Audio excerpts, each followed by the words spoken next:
Are you the reserved guest? I have something to confirm with you, would you mind sparing a moment? As I was about to enter the restaurant, a woman in chef's attire with a tense expression approached me. I wondered what she wanted to confirm regarding my meal. When I listened to her, I was hit with a shocking revelation that made me go pale. My name is Emily Thompson, 31 years old, working in the advertising industry. I work hard to create better advertisements. It's a challenging job, but very rewarding. My husband, whom I met through work, is named John, a year older than me, and we've been married for a year. Being a dual-income household, we share our household chores and help each other out, managing our life quite efficiently. Initially, our interactions were only related to work, but as time went by, we started having more personal conversations and grew closer. I realized that we had similar interests and values, and I started developing feelings for him. When our collaborative project was coming to an end, fearing that we might not see each other often afterward, I mustered the courage and confessed my feelings to him. I had always been focused on my work and, while I've dated before, this was the first time I ever confessed my feelings to someone. I was very nervous, but he accepted my feelings. And so, we started dating, and after a year, he proposed, and we got married. Before marriage, John told me he had been previously married and was divorced. They were married for about a year, had no children, and mutually decided to part ways due to differing values. It seemed like John regretted not being able to make his previous marriage work. He seemed a bit reserved when it came to love, probably because of his past experience, but I understood. As long as there were no lingering issues, I didn't mind his past.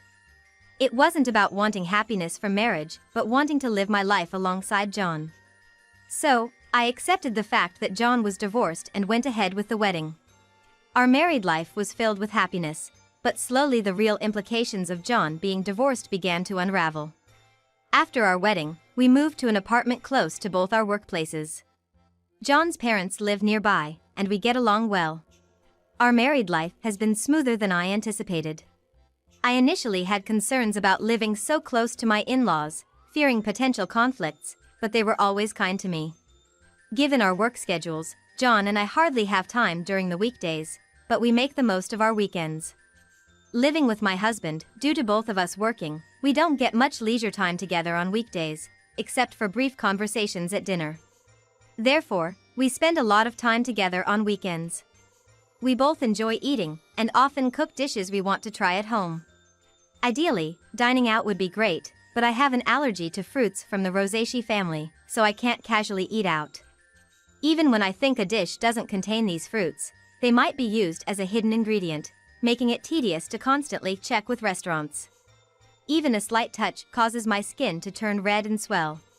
I feel bad asking about ingredients at restaurants and have developed an aversion to dining out due to this. I developed this allergy as an adult, and initially, I was taken aback since I hadn't expected it. I recall a time when I ate a lot of strawberries, my mouth swelled up, making it difficult to breathe. I used to eat fruits frequently, and after getting tested at the hospital, I was devastated to find out about my Rosaceae fruit allergy. Discovering that I could no longer eat favorites like strawberries, apples, pears, and peaches saddened me. I've had reactions after eating food I thought was safe, only to find out they contained allergens, which further discouraged me from dining out. This made me apprehensive about buying ready-made meals or snacks, adding a bit of stress to my life. Perhaps due to the initial severe allergic reaction and the sadness of not being able to eat my favorite fruits, I became overly cautious about checking ingredients. During meals with my husband while we were dating, my constant checks made me feel apologetic. However, I can't feel at ease without thorough confirmation, and without it, I can't fully enjoy meals. Still, we love eating, so my husband and I would select ingredients and enjoy cooking together. This routine helped reduce my excessive worries. Fortunately, both my husband and his parents understand my allergies, which has eased the mental burden I felt after getting married. Especially my mother-in-law, who has a deep understanding of allergies. Since her father had a severe wheat allergy. Wheat is commonly used in many products. Even a little bit affected him, and allergies can be lethal, so we were very careful, she explained. She researched my allergy and always ensures that meals are safe for me. When we dine at her place or go out, she takes extra precautions, allowing me to enjoy meals without worries. You shouldn't have to be scared during meals. I'll make sure everything is safe for you, she told me, which almost moved me to tears. I have a great relationship with my in-laws, especially my mother-in-law, who treats me like her own daughter. We often go out together. My husband and his parents are wonderful people, and the concerns I initially had about my allergies have vanished. One day, a project I proposed at work was successful, earning me a promotion, which I excitedly shared with my family. They were all thrilled, especially my mother-in-law. While spending time with her, she invited me to celebrate at an upscale restaurant. That's a very fancy place, isn't it? I can't let you do that, I hesitated. The restaurant was in a luxurious hotel nearby, which I had always dreamt of visiting since my student days. However, it's truly upscale, and I felt it was too extravagant even for a celebration. You don't have to hold back. This is such a joyous occasion, let me treat you, she insisted, genuinely happy about my promotion. Her sentiment warmed my heart, but I had reservations. I remembered visiting the restaurant's website before my allergy developed and dreaming of tasting their fruit-filled tarts someday. The restaurant often uses fruits from the Rosaceae family. While I appreciate my mother-in-law's kindness, besides the issue of the restaurant being upscale, I'm hesitant because they frequently use fruits from the Rosaceae family, which I'm allergic to. Whenever I dined out with my mother-in-law in the past, we informed the restaurant of my allergy beforehand. But each time, I felt guilty asking them to accommodate my dietary restrictions, so we often chose restaurants that seldom use my allergenic foods. I worry that even if we inform this restaurant about my allergy, it might inconvenience them due to their frequent use of fruits. Of course, dishes without these fruits are safe for me, and I'm tempted to try them. However, considering the kitchen likely processes these fruits as well, the risk scares me. In the end, I decided to decline the offer because of my concerns about an allergic reaction. Still, my mother-in-law was keen on the idea. I'll inform them about the allergy when I make the reservation. Don't worry, I also have a connection there, so they'll take good care of us. I was surprised to hear she had a connection to the restaurant since neither she nor my husband had ever mentioned it, but I assumed it wasn't something she boasted about. Given my mother-in-law's enthusiasm and my genuine interest in the restaurant's cuisine, we decided to have lunch there together. Considering that it's a suggestion from my mother-in-law who has always been considerate of my allergies, I felt relieved, thinking there was nothing for me to worry about. When I told my husband about this, he was surprised to hear that his mother had connections at the restaurant.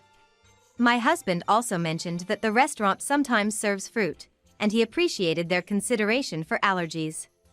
When I told my husband that my mother-in-law had informed the restaurant about my allergies during the reservation and they would take precautions, he seemed relieved.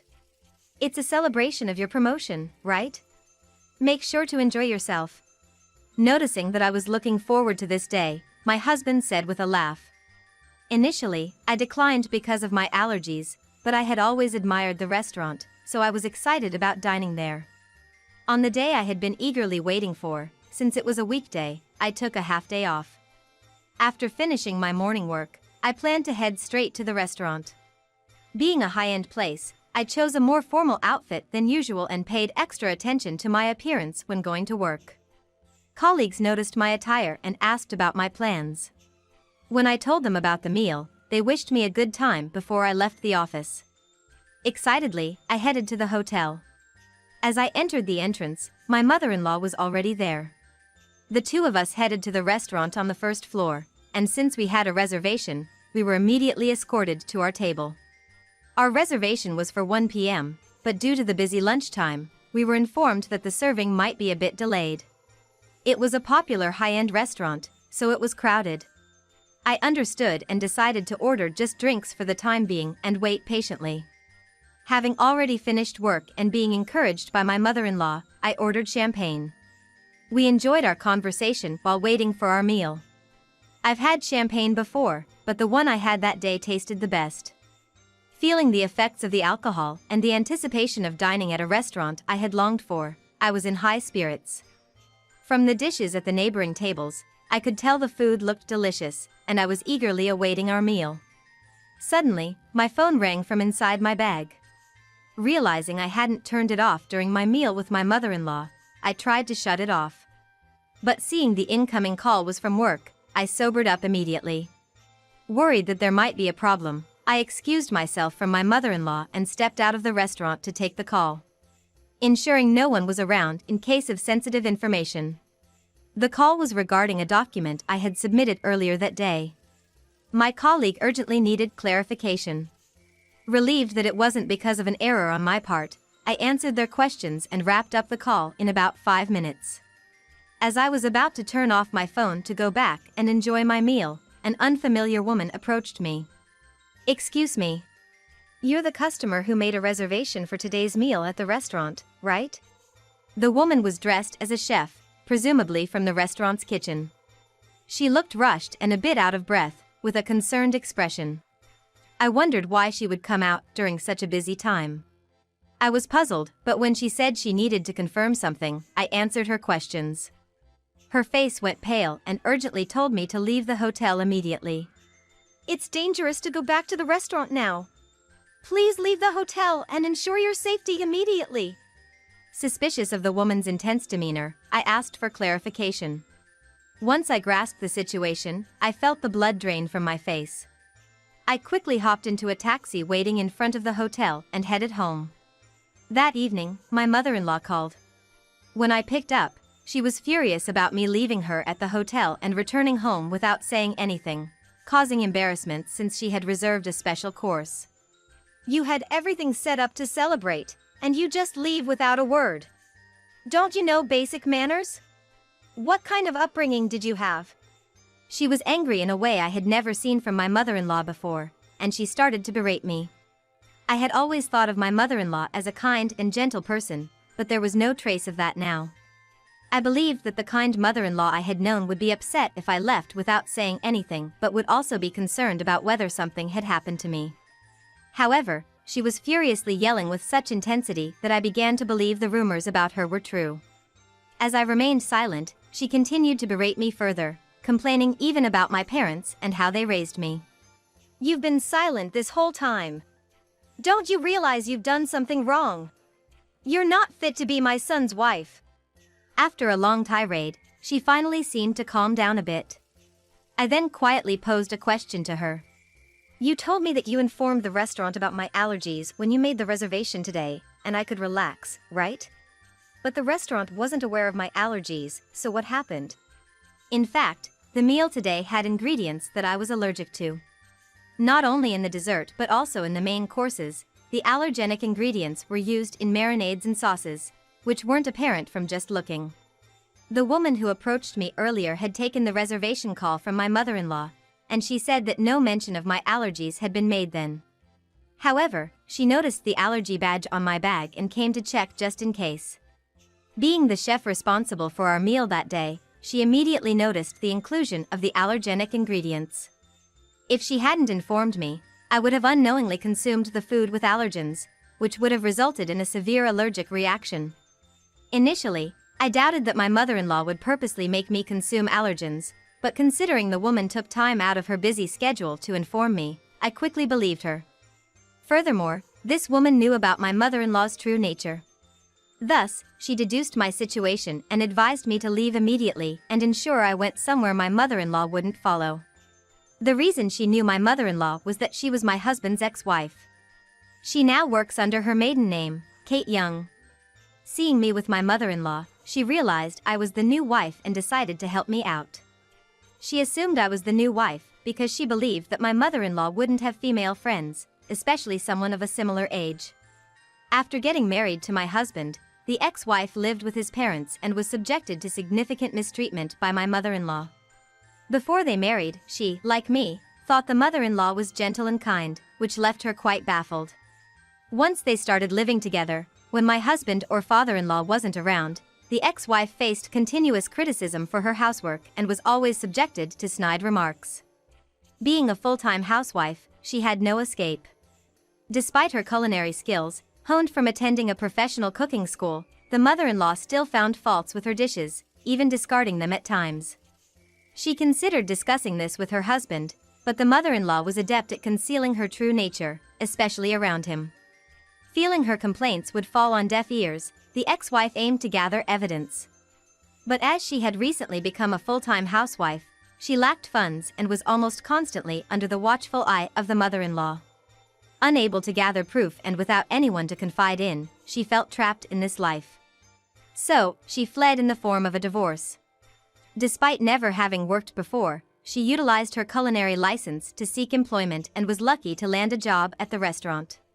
She worked diligently, and over time, the memories of her mistreatment faded, and she began to enjoy her work. After a few years, as she matured into a full-fledged chef, for some reason, my mother-in-law discovered she worked there and started frequenting the restaurant. Upon realizing her ex-daughter-in-law was there, she discreetly threatened her for discounts. While she declined absurd demands, past traumas influenced her to yield to some. The connection my mother-in-law spoke of referred to the ex-wife.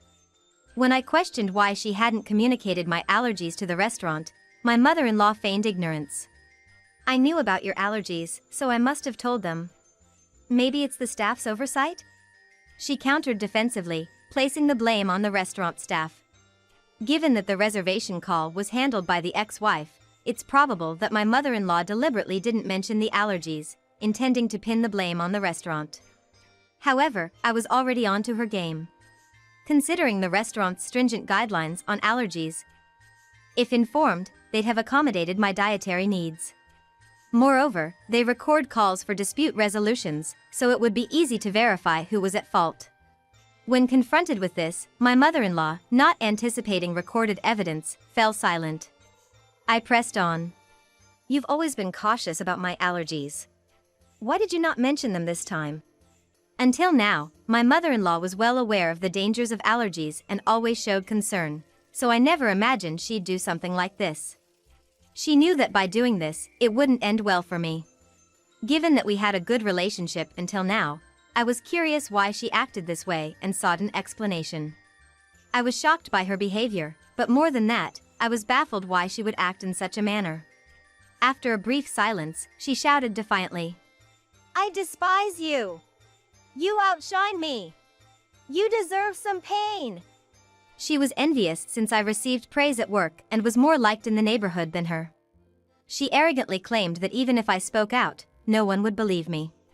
If it weren't for this incident, I wouldn't have believed she was capable of such actions. Thus, I had collected evidence to reveal her true nature and confronted her with it. "Everyone will believe me. My parents and my husband, John, are here listening to everything. Plus, this conversation is being recorded." Everyone present had heard her berate me and her intentions to purposely expose me to allergens. In fact, after leaving the restaurant, I immediately went to my parents' house and had John join us. I had informed them of the situation, and we were discussing our next steps when she called. So, I swiftly switched the call to speaker and started recording it for evidence. As a result, we had her incriminating statements on tape. She was taken aback by my revelation and asked in a shaky voice, "Wait, is John there with you?" She never expected her son to find out and asked in a trembling voice. In response, her son, who had been silent and emotionless gathering evidence, spoke up. "I heard everything. I can't believe you'd do something like this, Mom," he said in a suppressed, angry tone, and she hastily began making excuses. "It wasn't like that, I didn't mean." Her desperate attempt seemed insincere, especially after her earlier outburst. His anger was evident as he shouted, "Not only towards Kate but also towards Emily. I don't even want to think of you as my mother anymore. We're cutting ties." Given the true nature of the mother he had trusted, John was beyond furious. He then declared his estrangement from her, ignoring her cries. Furthermore, my parents said that they would sue her for attempted murder, and John cut off the call, disregarding her voice. Later, when John informed his father about the incident, he was furious and suggested divorce, eventually throwing her out of the house. With no relatives to rely on, no income, and being a housewife, she clung desperately, pleading and crying. Her husband, feeling a final bit of pity, put her in a basic apartment. He paid the first month's rent and told her to find work so she could support herself. But, having been a housewife, she seemed to lack the drive to work, and for some reason, clung to both John and me. She barged into our house demanding money, but we drove her away, telling her to earn it herself. Especially John, who was extremely stern, ensuring she wouldn't approach our house again. Later on, rumors suggested she started working at a nearby supermarket, but she seemed quite disheveled. Given her nasty attitude, she had no one to rely on and seemed to be struggling on her own. I hope she continues to work hard both for her own expenses and to pay us the compensation, and I want her to stay out of our lives.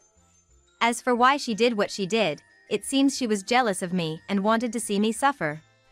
John's ex-wife had moved in after graduating from a vocational school and became a housewife. She was submissive, obeyed her mother-in-law, and had a quiet nature. Due to her unpleasant character, which made her disliked by women, and her enjoyment in bullying those weaker than herself, she used to take out her stress on John's ex-wife.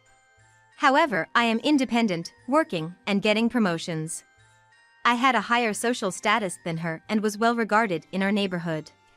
Initially, she liked me thinking I was a competent daughter-in-law, but she gradually grew jealous. Being unable to bully me, she wished I'd be in a position where I'd become incompetent, wanting to look down on me.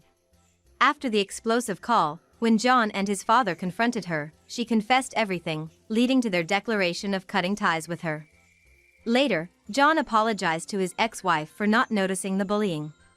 At that time, he was new at his job and deeply trusted his mother, which blinded him to her behavior. Still, he felt he should have noticed and was regretful. His ex-wife assured him she was over it. She's dating someone now, and their conversation ended on a peaceful note. John felt relieved knowing she was genuinely happy. Thanks to her help, I became friends with John's ex-wife. She's also career-oriented, and we get along well. Although she's his ex-wife, there's nothing concerning regarding their relationship, and I'm glad to have a friend close in age. After settling matters with the mother-in-law, John and his father threw me a promotion party. With the celebration from the two of them, I felt happy and determined to continue working hard without worrying about my mother-in-law.